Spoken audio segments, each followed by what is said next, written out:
Greetings once again and welcome to Edu-ca-te. If you had watched our previous video on the Lewis dot structures, please, you just feel welcome. You're at the right place because today we're going to be going more deeper with a different topic called electron configuration. So what is electron configuration? So electron configuration is just simply writing down your electrons. Since its name says electron, this electron is all dealing with the negative charges and nothing more than that. So in electron configuration is just representing those electrons in their right shells. So we have got these shells. It goes as follows. We've got the 1s shell, we have got the 2s shell, we have got the 3p shell,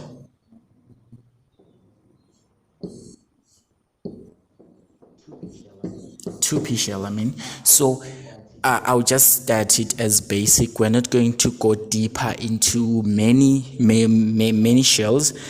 So here we just have to represent these atoms of electrons which can only cover up to the 2p. So this is just basic knowledge. So first of all, how do you represent electrons in an electron configuration diagram? You just take your electrons and just put them in form of arrows. You have an arrow going up there and an arrow going down. This is how you represent the electrons in form of an electron configuration diagram. So let's look at the capacity of these boxes to hold electrons.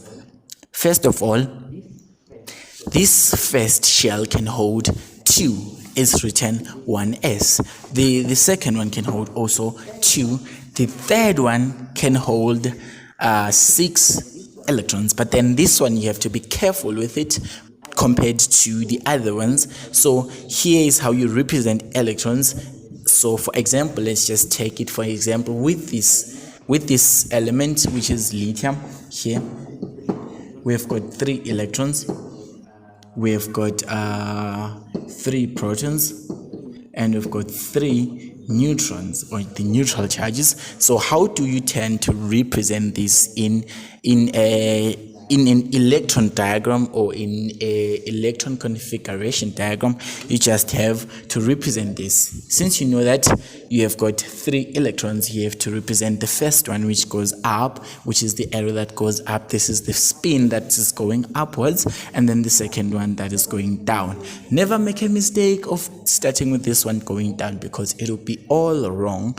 And then you go to the 2s. Remember, we've got 3. We don't have to go over the number of electrons of a lithium atom. Therefore, we have to represent the 2s only 1. This is how you do an electron configuration for the lithium atom.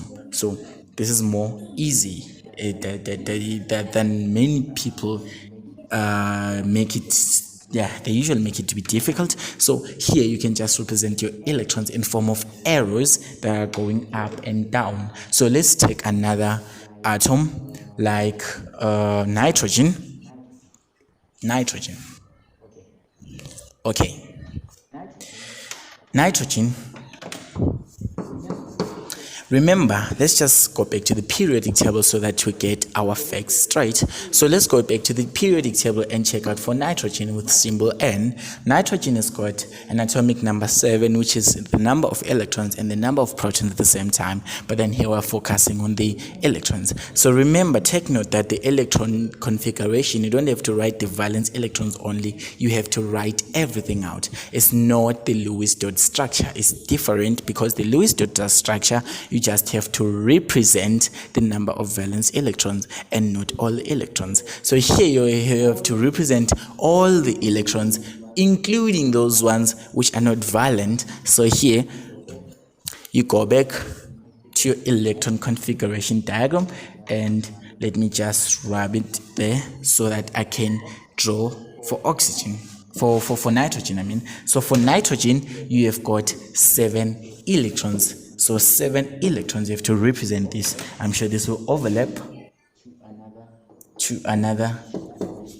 to another shell. So in this case, you have to represent using arrows. So for us to cover 7 electrons, let's start at the 1s shell by putting the arrow that's going up, representing the first electron, the second electron, the third, the fourth, the fifth. Here's what you have to be careful about in the 2p. So you have to be careful about arranging your electrons.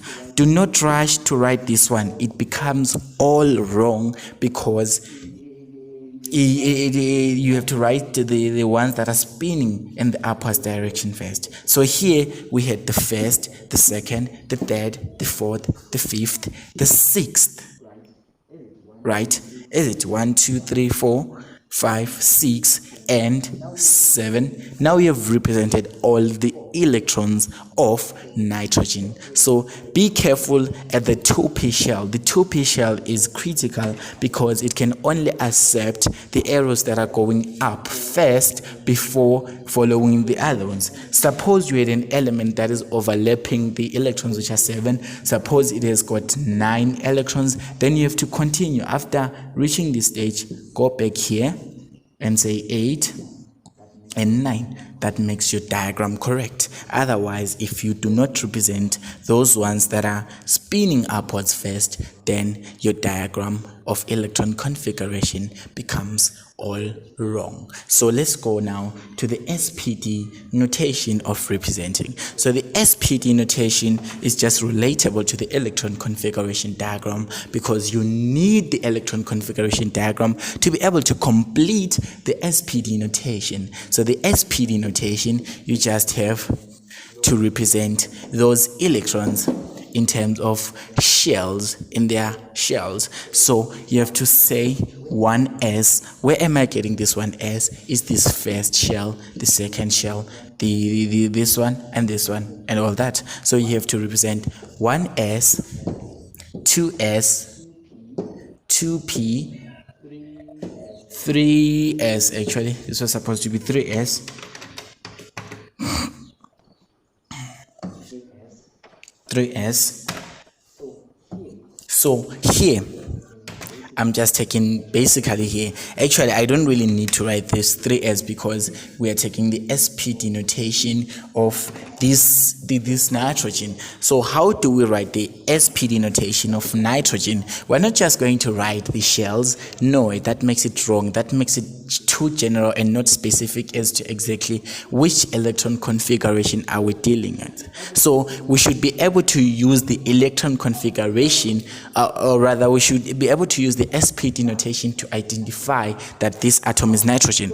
How? So it means that it must have a certain thing that is only found in nitrogen and not in any other element. So what is that? Is the number of electrons. So here in the Spd notation, you have to represent those electrons. So here you can see this is the 1s shell, which has got 2 electrons, all filled. This is the case of nitrogen, only nitrogen. So it's filled in this case. In this case, this 1s shell is filled with 2 electrons. Therefore, you have to write that exponential 2 is kind of exponential. So we go to the 2s shell. The 2s shell is, according to nitrogen's electrons, the 2s shell is filled with also 2 electrons. Therefore, you have to write 2. And then for this one, it's filled with 1, 2, 3.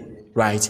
Therefore, you have to write 3. So if they were to tell you to calculate the percentage of the filled electron on the 2p shell, you just have to do this. One thing you know about the 2s shell, you know that 100% of these electrons is equals to 6. Right? Why do I say it's equals to 6? It's because when the 2p shells are fully filled, they contain 6 electrons. Therefore, this one only contains 3 electrons. So how do you represent this in terms of percentage? So the filling of the 2p shells is 3 out of 6. This is the filled electrons according to the nitrogen number of electron. Therefore, this one has got a total maximum of 6. Then you multiply it by 100 over 1. Then you multiply 300 over 6. Right, this is multiplying this, and 6 into 30 is 550. So this one is holding 50% of what? 50% of these 2p shells. So it means nitrogen only covers 50% of the 2p shells in terms of its electron configuration diagram. So let's do the Spd notation for another element so that this becomes more clear. So let's do the Spd notation for lithium.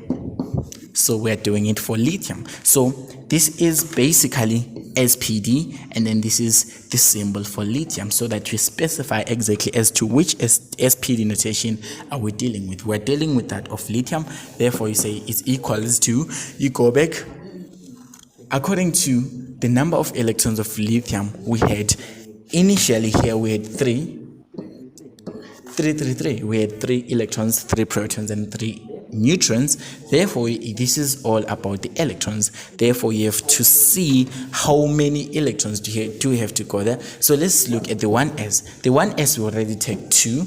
The 2s will only take 1. Therefore, you have already filled all electrons, because if you add these 2 electrons in the 1s shell, the 1 electron in the 2s shell, you get 3 electrons of lithium. So in this case, how do you analyze this? So you can see that here we've already written 2 and 1 there. So if they were to ask you exactly how many electrons are needed to fill the 2s shell, generally you will know that the 2s shell needs 2 electrons to be filled, and yet it's only filled with 1 according to the Spd notation of lithium.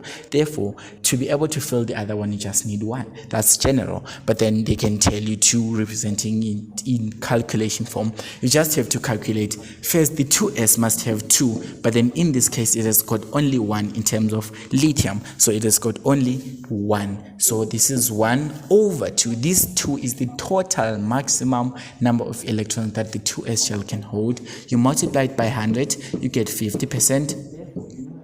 Therefore, you know that 50% is already inside the 2s shell.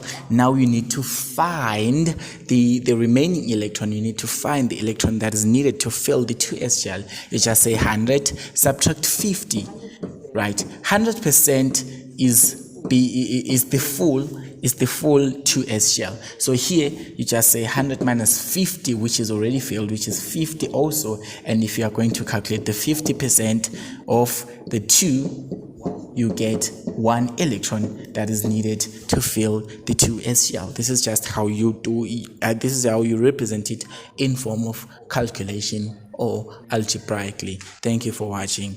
Stay tuned for the other video that is coming.